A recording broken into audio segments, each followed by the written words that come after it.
nastavljamo sa održavanjem trotoara i ulica kako u gradu, tako i u naseljenim mestima.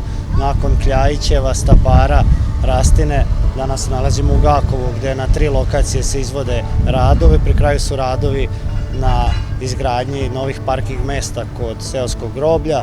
Takođe rade se i bankine i trotoari u Železničkoj ulici, a završava se i asfaltiranje trotoara u ulici Žarka Zrenjanina. Kreću danas i pripremni radovi u Bezdanu na proširenju i asfaltiranju Rodine ulice, a kasnije nastavljamo i sa ostalim naseljenim mestima. Krenuće jedan veliki projekat koji smo započeli prošle godine. To su radovi na asfaltiranju neasfaltiranih ulica u samom gradu Somboru, tako da očekujemo i da ti radovi uskoro krenu.